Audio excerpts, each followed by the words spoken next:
একটু এটা এইভাবে আমাদের টান টান করে রাখতে হবে।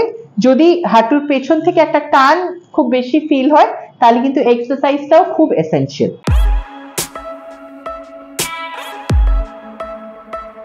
হাই, আমি ডক্টর তাহমিনা, আপনার physio fitness and rehab expert. আর আজকে আমাদের সাথে আছেন মিসেস কর্মকার।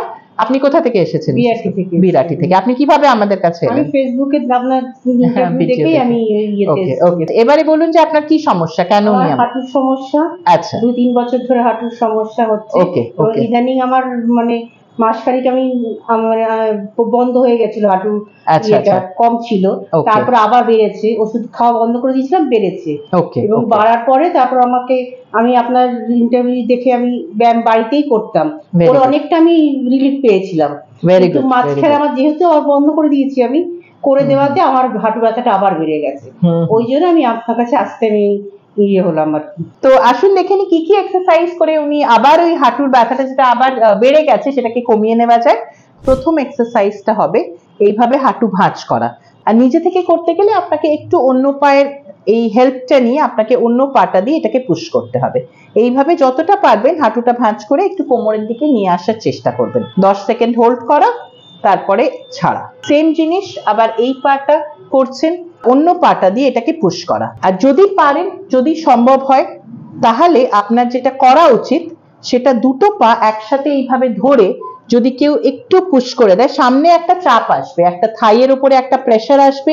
এই চেষ্টা করবেন গোড়ালিটা যতটা হয় পেছনে কোমরের দিকে নিয়ে আসা। 10 সেকেন্ডস হোল্ড, তারপরে রিল্যাক্স। থাইয়ে একটা প্রেসার হবে, একটা টান হবে, মাসকুলার ইমব্যালেন্সের জন্যই এই প্রবলেমটা হচ্ছে। তাই এটা এইভাবেই 10 সেকেন্ডস হোল্ড করে আপনাকে ধরে রাখতে হবে। এবারে আপনি একটু সোজা হয়ে যান। এবারে যেটা আমরা করি, প্রথমত তো হাঁটু শক্ত করা, শক্ত করে পায়ের পাতা, এটা আপনিও করেন, এটা খুবই কমন এক্সারসাইজ। হাঁটু শক্ত করে পায়ের পাতা টান টান। এটা আপনি হাঁটু শক্তটা দাঁড়িয়েও করতে পারেন, শুয়ে তো করতেই পারেন, কোনো অসুবিধা নেই। দাঁড়িয়েও আমরা হাঁটুটা শক্ত করে 10 সেকেন্ডস হোল্ড করা, ছাড়া। এটা আমরা সচরাচর করতে পারি, এভরি আওয়ারও করতে পারি। তাহলে হাঁটুর যে নি হেলথ যেটা আমরা বলি অনেকটাই ভালো থাকবে। তারপরে এটা আপনি 10 বার করে নিলেন। তারপরে আপনাকে সোজা পা তোলা, এই যে এইভাবে তোলা, হাঁটু সোজা রেখে পায়ের পাতাটা টান টান করা। এই একটু 45 ডিগ্রি মতো আমরা তুলবো, পায়ের পাতাটা টান টান করে রাখবো। হাঁটুটা সোজা রেখে আপনি যতটা তুলতে পারছেন, পায়ের পাতা টান টান করে রাখতে পারছেন, সেটা আরো ভালো। 10 সেকেন্ডস হোল্ড, তারপরে আস্তে আস্তে নামানো।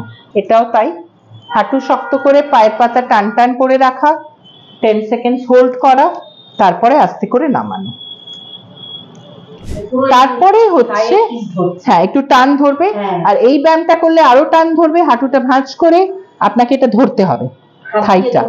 আপনি আগে ভাঁজ করুন, তুলুন পাটা, এই এইটা এইভাবে, এইভাবে তুললাম, এই জায়গাটা থাইয়ের পেছনে ধরে নিলাম। তারপরে একটু যতটা পারেন পাটা সোজা করুন। এইটা এইভাবে করতে হবে। 10 সেকেন্ড হোল্ড, আবার ভাঁজ। আচ্ছা, এবারে এটাও চেষ্টা করুন, হাঁটু ভাঁজ করে এইভাবে ধরুন, টান টান করে এই নার্ভের পেছন থেকে একটা টান আসছে, সেটা একটু ফিল করুন। 10 গুণে আবার ভাঁজ করা, আবার সোজা করা। আচ্ছা, এবারে একটু পা ঝুলিয়ে বসুন।